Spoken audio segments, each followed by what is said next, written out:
นึ่งมือไก่วาย่อเขาว่าพอเขาฮับเข้ามาในเฮือนในอ่ำว่าสอนเขามันเป็นลูกเปิ้ลเป็นลูกหญิงเป็นลูกสาวในเฮือนเยาในเ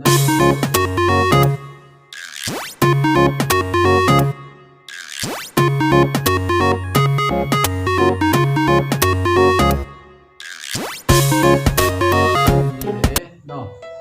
เหมือนของออกกันกว่าอันที่กัมังกลาเนี่ยเจ้มันเหมือนกันหมดแล้วพระเจ้าในแต่ใจสื่อเต็มหัวดีเพราะกวงไว้เหมือนลูกยิงออกเลยกวงเขาเป็นลูกขุยก่อ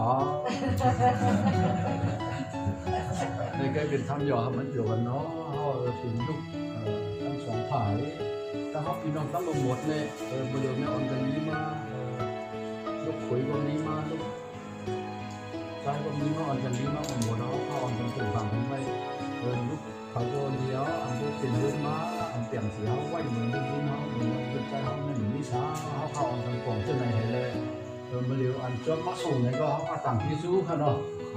เครื่องเพิ่มอันมาส่งมันก็อย่าไปทำมันในวิโรจน์เนี่ยแต่สังตีในเพียงนั่งเนตตาโอเมมีนั่นเขาที่เอาเนตตาเห็นเจ้ากันกว่าเจอลุงเจอป้าเนี่ยก็ไว้เหมือนลุงเหมือนป้าเหรอปีอยู่ครับมันเหมือนลุงเหมือนป้าค่ะเจอได้ก็เหมือนได้ก็มันเป็นวันดีวันงาม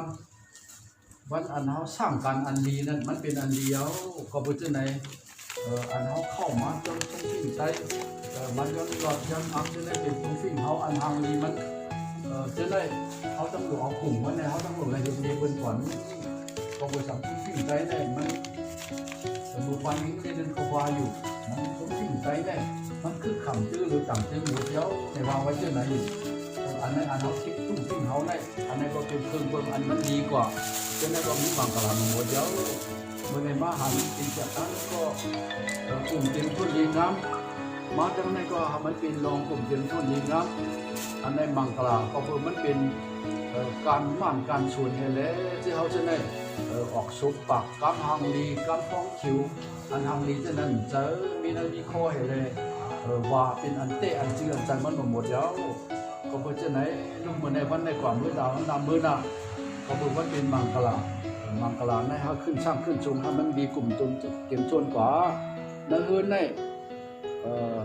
เป็นเฮิร์นมาทั้งสองก้อนในก็เพื่อเขาเป็นคนสองเฮิร์นคนสองตีมาตูก็อ่ำเหมือนกันมาใจก็อ่ำเหมือนกันมาแล้วก็ใครสั่งลูกใครสั่งลูกชายลูกยิงสองก็ใครสั่งในเหมือนจะหนาเขาเท่ามาจะในก็ก็มีตั้งผิดมาอยู่ตั้งผิดอันมานั้นมันจะสั่งบางกองในอันเขาเยื่อจูกันนั้นห้องพังเนื้อใจเขาขึ้นกลางป้องกันเขานั่นอย่าให้อะไรว่าเอาหมันมือหมันเนี่ยเอาอันหมันเนี่ยชุดกับไผ่หลังนั้นเหเอาอันดีลองเป็นน้ำเย็นทั้งสองก้อนนั่นเอาหมันมือผิดนั่นอันนั้นดึงไปกับกำนั่นเหเอาตั้งลองติ่มน้ำเย็นทั้งสองก้อนนั่นพอขึ้นมาตั้ง50 กำอย่าไปให้อะไรว่าเอาหมันมือหมันพวกกับชุดที่นั่นดีๆเนี่ยมันเจออันมันนั้นมันเป็นทางต่างแล้วนั่นต่างเสียงมันอยู่นี่เลยมือกึ่งก้างเนี่ยอย่าไปเอามันในมัดของกันเอาอันมาเขาดีดื่มน้ำเย็นกันกว่าอันมันถามมันมันนะครับมันมันแบบกั้งเลยอันถามมันก็มันมันแบบกั้งเลยมันเป็นสารจุกหรือไม่เหแก้ด้วยกันกว่ากึ่งก้างอย่าไปให้มันได้แจกไพ่ก็แจกไพ่ก็บางตัวเนี่ยก็ว่าพิษสีก็ถ่อมเนี่ยอย่าไปถ่อมพัดอย่าไปจ้องกันกว่าก็มือก็หนึ่งให้ไม่แห้งหนึ่งมันเป็นออกโรซ่าแห้งหนึ่งเนี่ยอย่าไปก็ยกโรซ่ามันแข็งคำหนึ่งก่อนอันนั้นเป็นเครื่องควรเอาอันเขาไปมาเขาก็ถามว่าลุงเขาตอนพิจารณาเฮิร์นตอนพิจารณาก็อยู่เวลาเขาพิจารณาเขาทำให้ย่อมขิมมันกว่าเองเขาไม่เปลี่ยนการมังกรละตามด้วยเรื่องนี้เขาก็อันกันมาหันถ่ายรูปนี้ก็ตั้งเยสือต้องยินเดในเป็นคนหน้าคนตาอ่อนพวกจะไล่การดำเนินในยี่เนี่ยเขาก็ต้องใช้ทิ้งไว้ใจอยู่เขาพูดเช่นนั้นในต่างสั่งในคนนั้นมีสาเขาพูดเช่นนั้นเขาไม่กว่าถ้ามันเป็นการมังกรนั่นคือในก็เพื่อเป็นโปรเมเห็นเลยว่าเขาลุกล้างอะไรมีลองเย็นใจกันกว่าก็เพื่อลุกล้างเห็นก็เขาโปรเมในลองมีลองเย็นใจกันกว่าลุกนาเนี่ยมันมีการมังกรนั่นคือในก็ยาว เอาส่วนลูกพระตระสังขารสีเขาเหตุการณ์ดีกว่าคนนั้นแต่เขาเยอะอ่านว่าอันไม่เป็นการกุศลแล้วมันจึงเป็นการกุศลตามสิแล้วก็เสดนาดีในการดีกว่าจอมน้ำมันแล้วก็พูดเช่นไหนเลยถ้ามันเป็นดองดีถึงตัวถึงชิ้นถ้ามันห่มถึงตัวถึงลูกยินลูกใจทั้งสองผู้เห็นเลยท่านบางกลาเนี่ยสืบยาวเข้าถึงถ้ามันเป็นดองดีแบบสีกำน้าในใครเป็นบางกลาในใครต้องไม่ขนาดนั้นเมื่อเขาหักกันในเซต้าเนี่ยพอมันเป็นยี่วันอันใดที่เป็นเพื่อนมาเขาลงในต้องไม่ต้องหันในหนึ่งมือเป็นสาวมือเป็นมาโต๊ะที่เขาก็เป็นแหลกลายตั้งค่าเขาได้เต็มในแหลกลายมาที่เสือ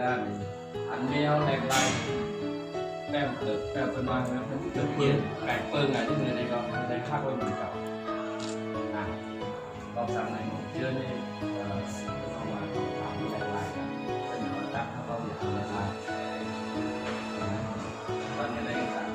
พอความไทยได้เป็นมาหรือเป็นมารักแรก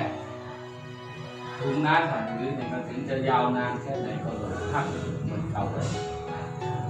จะให้บริการเป็นสิ่งนั้นยิ่งต้องขนาด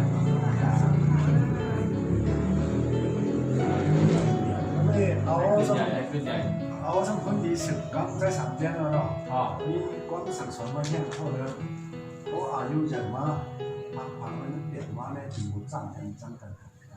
ก็ไม่นั่งดีหมดจังกันเลยถ้าเกิดก็ตั้งคำคิวตั้งคำจุดถูกกันเพราะว่าเตรียมไม่ได้คิวก็เช่นนี้แล้ว